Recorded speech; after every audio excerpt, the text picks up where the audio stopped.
If you're talking about the future of the internet, if you're talking about 1 billion connected people, I'm reminded when I have a 12-year-old daughter, and I told her that I was born at a time there were no cell phones, no television really, were only black and white, and there was so many other things. And I said computers were punch cards. Do you remember those? And she looked at me, she looked great pity, and said, "Daddy, were you born in ancient times?" And sometimes when we talk about the future of the internet and 1 billion connected people, let's really explore, because sometimes we are talking as if we are already talking about ancient times that exist now. And that's the force of change that goes on. So we have to break away. And because I'm an artist and I don't carry the responsibility and I don't run a $100 billion company, I can be a little bit out of the box. So what is 1 billion connected people? What does that mean? What does it really mean? What does the future mean? So let me make some postulations and some questions. The world we live in is a vertical world. We have structures, archival structures. People on the top, government on the top, corporation on the top, people run corporations, and we have structures and structures that go down. It all assumes that people are not connected. It all assumes that we talk to people. We create the communities that we want. 1 billion connected people, you're in a different world. 1 billion connected people is circularity. People talking consistently. Let's talk about absolutely connected, constantly talking to each other, creating communities, sub-communities, sharing ideas constantly. What's going to happen to vertical structures? Here's what I believe. I believe that we are entering a phase when vertical structures are going to fall. Why? Because circularity will take over from verticality. Now, is that a good thing? I think so. What does it look like? What is that going to look like? So can the world do without verticality? Will that create chaos? Is that what happens when there's no government? What happens when the government is replaced by a huge supercomputer that is constantly in touch with 1 billion people that are constantly saying, do this, do this, do this, do that, do that? Do you want to imagine that? Imagine Shiva's Tandav dance. Constant creation, constant destruction. Let me not go there. How many of you have not seen an ocean? Hands up. Nobody. You see, when you look at an ocean, waves rising, falling. The moment a wave rises, another wave puts it down. The moment an idea rises, another idea comes and puts it down. But the ocean doesn't go away. It's a kind of world. And so what is it? Why are we particularly addicted to that? What allows structure? What allows structure is inertia. Governments run because inertia exists. Corruption happens because inertia exists. We are able to form corporate structures because inertia exists. What interconnectivity, what circularity does, it snatches inertia away because people are constantly talking, constantly there. So you cannot create structures based on inertia because there is no inertia. So everybody says, but that's chaos. So I'm going to postulate. Because I'm a filmmaker, I change times. I can shoot in slow motion. And I can shoot many ways. So imagine this. Take 20 years that just went by, compress them into 2. Are you telling me they were completely and uncontrollably chaotic in those 20 years? No, we were not. We lived with structures. Now compress them into 2. All you're doing is taking inertia away. Now imagine everything that happened in 20 years is happening in 2 years. And that's the speed of what's going to happen now. And in that speed, yes, structures will be created. But look at the sea. A structure will be created, it will be destroyed. It will be created, it will be destroyed. Is that chaotic? Probably. But is that wisdom of the crowd? Probably. But all it means is drawing inertia out, creating an ocean, and compressing time. And that's the world I think we're going into. So how does that impact me as a filmmaker? Well, all art is storytelling. All we saw in the museum was storytelling. Every painting is a storytelling. The way we understand the world, you could create. A scientist creates a story, which is his theory, and then goes out to prove it. I create a story, which is my theory, and I go and make a film around it.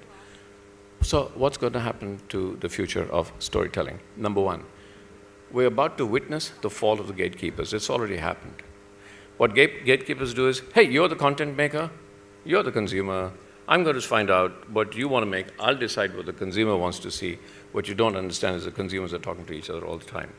The consumer, the creator, and the sharer are all the same people. You, as a gatekeeper, suddenly realize that your world's been taken away from you. We've already seen that. We've seen that in the music business. Future of film, maybe less than 1% of all audio-visual sharing, less than 1% will be done in theatrical viewing. It's already happening. There's a lot more audio-visual sharing happening on YouTube. So that's the world. That's where we're headed to. So that's fine. That's the other thing. But there's another very fundamental thing that's happening. Technology has always dominated art. Why do I say that?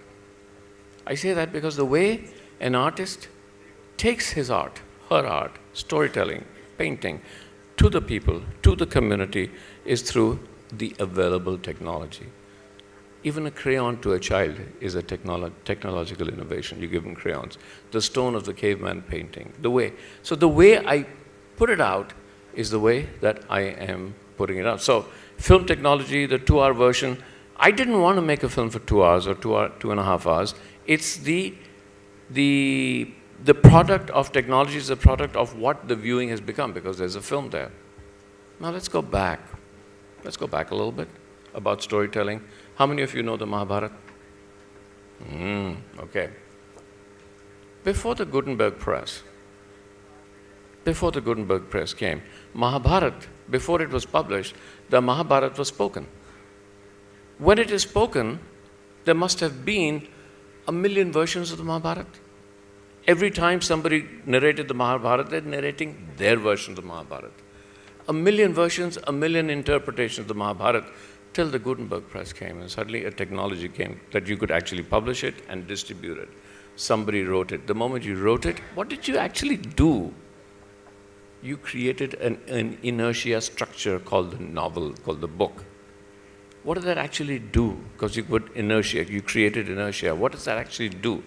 It gives you a beginning, it gives you an end, and this whole theory of storytelling, when they talk about 3-act structures, only comes when you've limited storytelling.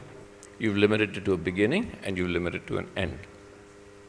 Now what can I do? Now I can go back to the internet, and Mahabharata can become free again. Storytelling can become free again. In 1 billion connected people, they can share stories that never end.